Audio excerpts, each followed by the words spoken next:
Hey everyone, it's Quantum, and today we are officially releasing our February 2025 DC Dark Legion Champion tier list. In today's video, we're going to talk about some of the changes that we've made from the prior version. We'll also talk about some of the new additions to the game from the bleed. I know it's been a while since I've published a video. I'm hoping that's going to change very soon. There looks to be a lot of exciting new content coming to the game. I know we're going to have the Darkest Timeline coming back, which is a game mode that many legacy players, or I should say landscape players, will remember. And then it looks like there's also going to be some PvP game modes coming up. So I'm looking forward to putting out some game mode guides and free-to-play guides. Right now I'm working on a War Room upgrade list, and so that infographic is going to include all of the information that you need to be able to plan ahead for War Room upgrades up to level 30. With that out of the way, let's take a look at the tier list. So I want to start by taking a look at our previous version, the early January edition, and I just want to point a couple of things out. First thing is, when we get to the February tier list, you'll see that we've done a complete graphical overhaul of the tier list to try to make it look a little bit more like Tier Maker rather than this version. The other thing that I want to point out is you can see the key at the bottom middle of the screen. I've opted to remove that key just because I feel like it adds a little bit of visual clutter and it's really unnecessary. Yeah, I think the tiers are sort of self-evident. And obviously, since I'm putting this video out, and also Unstable Gamer is going to be putting a video out probably in the very near future as well.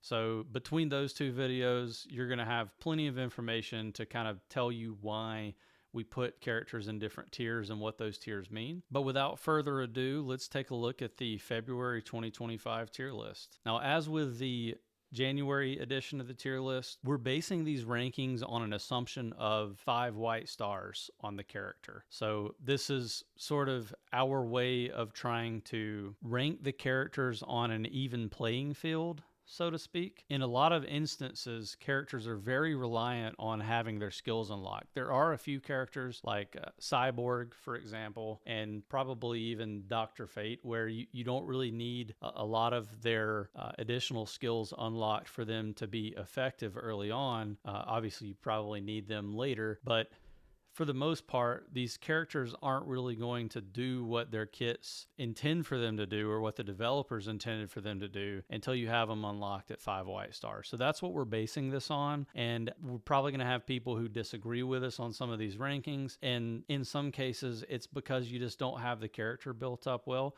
There may be situations where you have a character very well built and you completely disagree with our tier ranking, and we want to hear from you. We want to hear feedback on that. So definitely feel free to drop me a DM, drop a comment here on this video. Let me know how we did, whether you disagree. I'm always open to those conversations so that we can get this right. We know we're not going to be perfect, but we're just trying to put the best thing out that we can. One big thing you'll notice with the February edition is we have added an additional tier. This is something that I was not necessarily ready to do, but I agree that there is a bit of nuance to some of these characters and some of the rankings. So we did add the A+ tier, and we will get into that in just a second. First, let's talk about S tier. So you will see that there has been a bit of a shakeup with our S tier rankings. Obviously, Superman is still locked in at really, I think, number 1. He's the best character in the game. But we've seen some very encouraging results from Sinestro in server 200. And I'm looking forward to seeing a lot more Sinestros running around in the game so that we can get a little bit more data and see exactly what he's capable of. But we do know that he's very strong in several of the combat cycle events, and we're seeing a lot of strength from him elsewhere. Sinestro is a character that I think a lot of us, or at least myself and a few others that I've been talking to, have theory crafted that he was going to be good because he's going to be part of a team It's sort of a hybrid Legion of Doom, Arkham's Most Wanted team, and I think we're going to see a lot of those running around, especially within the whale population. So Sinestro was kind of a clear S tier. As soon as he was released, we knew he was going to go here. Looking at the numbers, we did move Joker to S tier. We've seen enough data, enough information to know that he does incredible damage, especially once he has his force talents invested a little bit and once he's at higher stars. But he's a character that I was a little hesitant to put into S tier initially, and I think Unstable and some of the other guys felt the same way, because when you unlock him at 0 stars, he's pretty terrible. At least I should say he's more on par with the legendaries, and in some cases they're out damaging him. But once you put a couple of stars on Joker, once you have a duplicate of him, he really starts to put out a lot of high damage output. And in particular in fights where you need to survive for a while, and it's not just kind of a really quick, like Meta Brawl is probably not a great place for Joker, but he does really well in most game modes and Training Simulator and Combat Cycle. Specifically. So he's an easy addition to the S tier. We left Green Lantern. I think it's pretty self-explanatory here. Green Lantern has always been an S tier character, in my opinion. He's the greatest healer in the game. Not much to say there. I don't see him moving out of S tier anytime soon. And the other new addition to S tier is a character that probably some of you maybe felt she should have been here all along. I've also seen sort of a mixed opinion where some people don't think she's S tier at all, but a lot of us are of the opinion that she does put out enough damage and she's usable in enough game modes. She's really usable everywhere in the game. And once you have her at 3 stars to 5 stars, she really starts to shine. So we feel like Harley is an easy addition to the S tier pool, but obviously we'll continue to monitor everything, and we'll look at some of these new characters that are coming in and see how that affects her and some of these others. All right, so A+ tier. You'll notice that we did move Ivy down.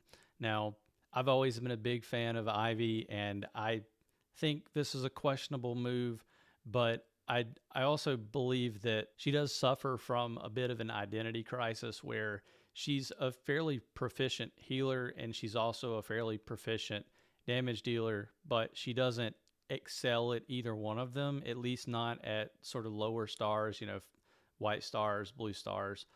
I think maybe once we have a lot more Ivies out in the wild that are heavily developed, we may get a better sense for whether this is the correct tier ranking for her. But we do think that she's good enough to be at A+. We're kind of indicating that she's definitely still a character that you want to heavily invest in if you can get her at higher stars. I think she's such a great character because you get a free unlock to start the game, and then it gives you kind of better odds that you are going to eventually get a few stars on her down the road if you can pull her. Now, this one's probably going to be surprising, but we did move Mira and Green Arrow into A+.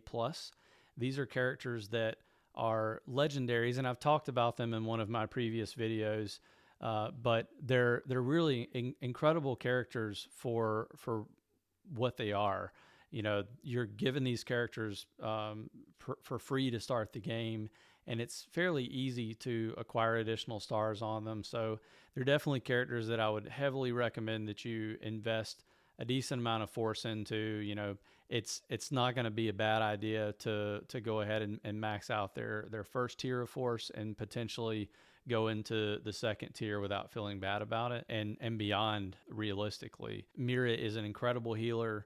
She's not a great damage dealer at all, but in many cases you'll find that using her over Poison Ivy, for example, will give you enough sustainability to beat levels in Training Simulator that you didn't think you could beat. So we really feel like this is a good spot for them.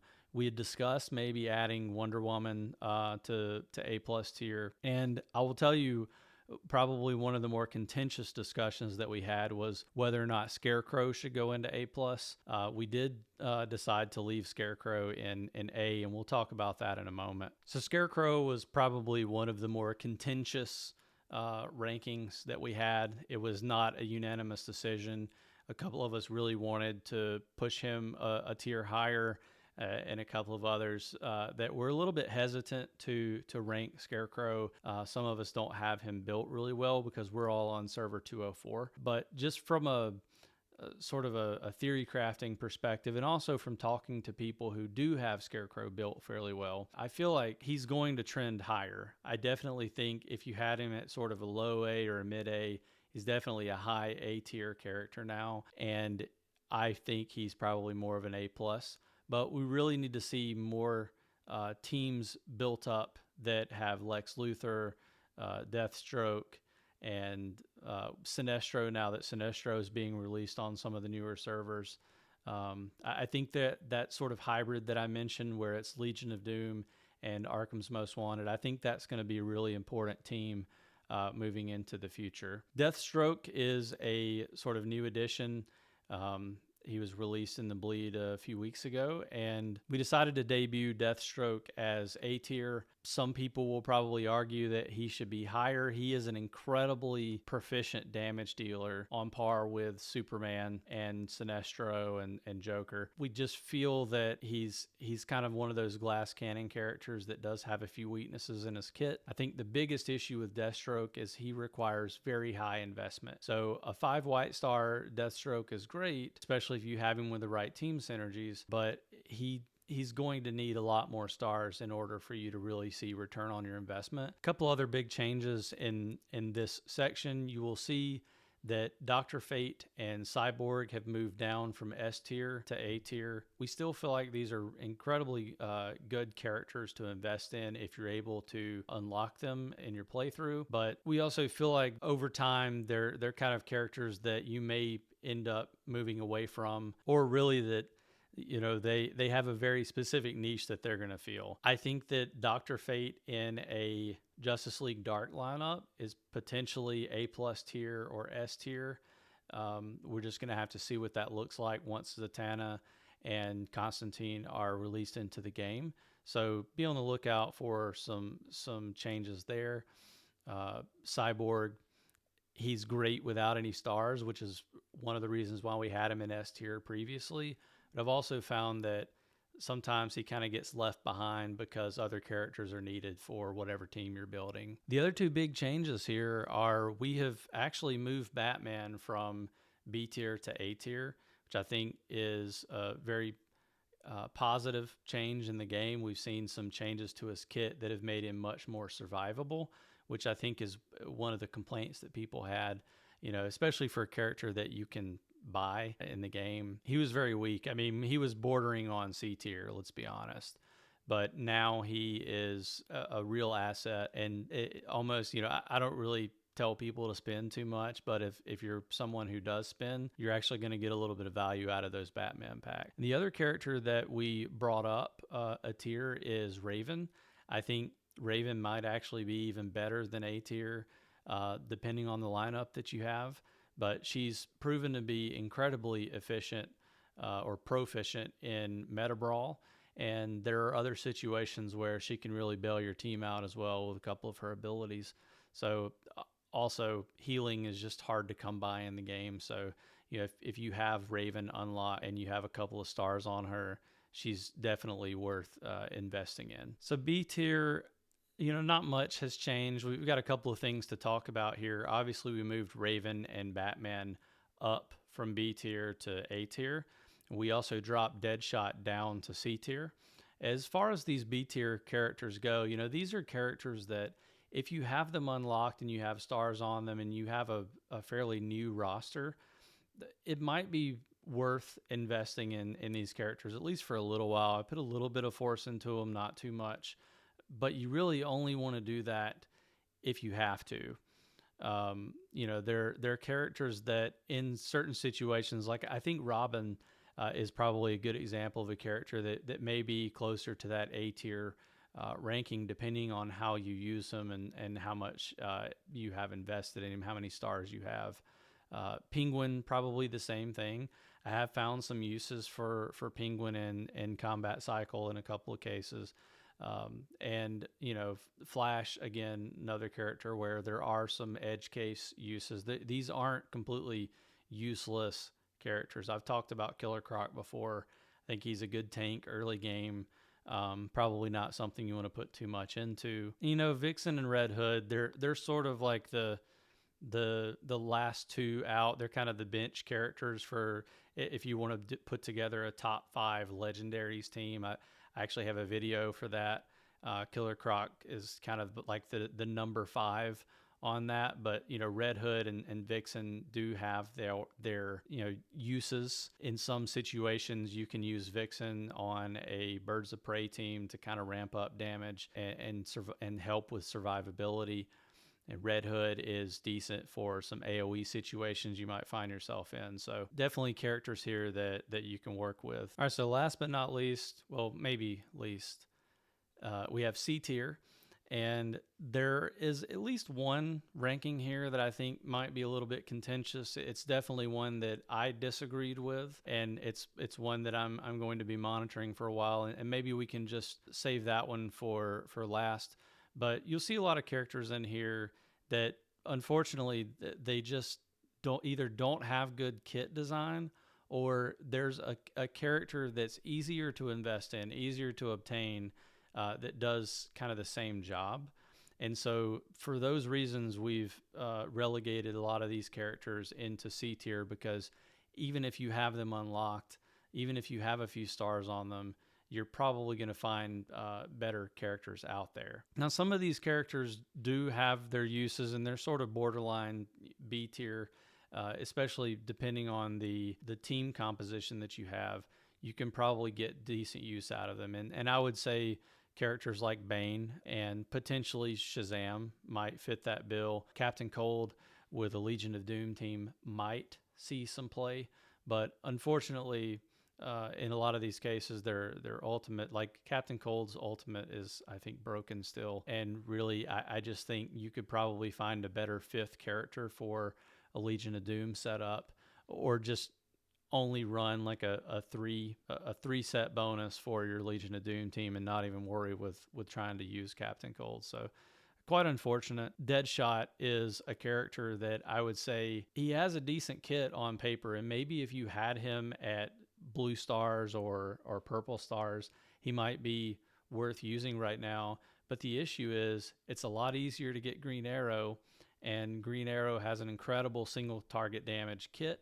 So there's really no reason to be using Deadshot right now. Stargirl I've talked about before, where, you know, she probably has this niche use in a team that's trying to combat debuffs. So really a hard counter to Arkham's Most Wanted, but that's not really reason to build a character right now, given how difficult it is to build them in the first place. So the one that I think we're probably going to look back and say we got a little bit wrong is Lex Luthor. He's in C tier, or he was in C tier for the January tier list, because a lot of the Legion of Doom characters weren't in the game. It was very difficult to put together a team that had synergy with his Legion of Doom tags, and it really made him useless because his entire kit is based on that Legion of Doom synergy. So I think now that Deathstroke is in the game, Sinestro is in the game, at least on a couple of servers, and he's going to be on more over the next few weeks. Lex Luthor is going to be quite useful character. I don't know that he is A tier or A plus tier. Certainly not going to be S tier, but he's going to elevate some of those higher tier champions. So if you have Lex Luthor on a team with, let's say, Sinestro, Deathstroke, and maybe Scarecrow, you're going to see incredible gains because of those Legion of Doom tags. So I think we're going to be seeing Lex Luthor move up to at least B tier in our March rankings, and maybe we'll talk about that in one of our meta report videos in the next couple of weeks. Well, that's going to wrap things up. As a reminder, if you would like a copy of this infographic, the link to my Discord will be in the description below. I hope to hear some comments from you all here on this video as well as on Discord, letting me know what you think about the tier list, any changes that you would make, maybe what your favorite S tier character is. I look forward to hearing from you soon.